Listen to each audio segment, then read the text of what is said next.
In this short clip we're going to derive a result that we met in M2. We're going to find where the centre of mass of a sector of a circle is. So this is a lamina and we've got the lamina laid down as shown with the x-axis as a line of symmetry. And in the second diagram you'll see that I've started to play around with this a little bit.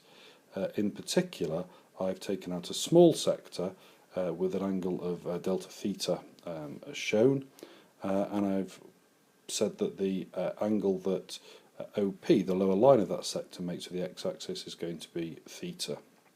You'll note I've also put into that small little sector the centre of mass, and I've called it G, and put a little red dot in there. Okay, so let's see how we're going to analyse this. Well, as our delta theta goes towards 0, what we're going to claim is that the sector OPQ will essentially become a triangle. Have a think about that and see if you're happy with that statement. It's certainly true, and it will certainly give us the desired result. And for M3 purposes, the approach I'm going to use here is perfectly valid. There are more rigorous approaches that can be used that tend to involve the squeeze theorem. So I'm just going to say that here. It's okay for our purposes. There is a better argument that can be used though. As I say, if this comes up in an examination, which it could do, then what you're going to see here is really the way forwards for our purposes at this moment in time.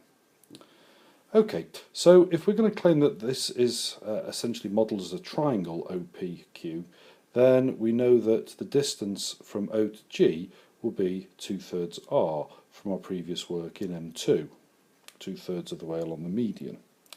And what I'm now going to do is say, well, in that case, the distance OR would be 2/3 r cos theta as shown on the diagram. Now, what does that actually mean? Well, it means for our small sector OPQ, the weight is acting at this point G, and from the y-axis, that will be acting at a distance of 2r over 3 times by cos theta. Now the area of the sector is a half r squared d theta, or delta theta, and hence we can say that its weight will be wr squared over 2 delta theta, where w is the weight per unit area again.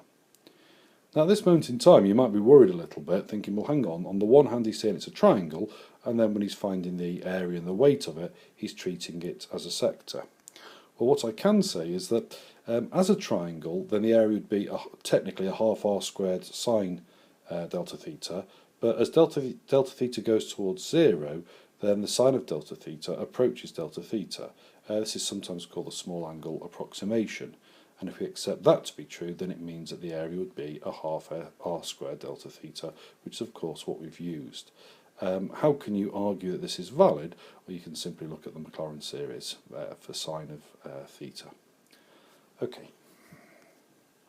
So, what we're now going to think about is the moment of this sector about the y-axis. In fact, we're going to think about the sum of the moments of all such sectors. And so if we take the distance that the centre of mass of this sector will be from the y-axis, we've got 2r over 3 cos theta, and if we times that by the weight of the sector, which is wr squared over 2 delta theta, and that would give us the moment of one of the strips. If we take the sum of all of these between minus alpha and alpha, then we will get the overall moment of the total sector. I've put that in inverted commas actually, and I've done that because of course we're using sigma here with values which are non-integer. Not to worry though, because as delta theta goes towards 0, then of course that's going to become the integral anyway. So if we consider the shape as a whole and we claim that it will have a centre of mass at a distance of x bar from the y-axis, somewhere on the line of symmetry, then we can say that the moment will be that distance times by the weight of the whole sector, which will just be w times by a half r squared, and the angle subtended at the centre will be 2 alpha, and that should be equal to, tidying up a little bit, wr cubed over 3, and then the integral between alpha and minus alpha of cos theta d theta. And just make sure you're happy with how I've put these pieces together. Let's simplify this down a little then, and I'll do the integration. Of course, we just get sine of theta between alpha and minus alpha. The other part simplifies to be r over 3 alpha. Put the limits in, and what we're going to end up with here is essentially the sine of alpha minus the sine of minus alpha.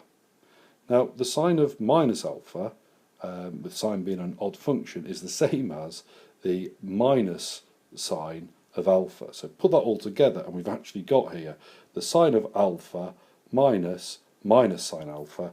In other words, we're going to get this result here. 2r sine alpha over 3 alpha. If you need to scribble that down on a piece of paper, then obviously please do so. But that's the result that we saw in M2, and this is a sound enough proof for the procedure.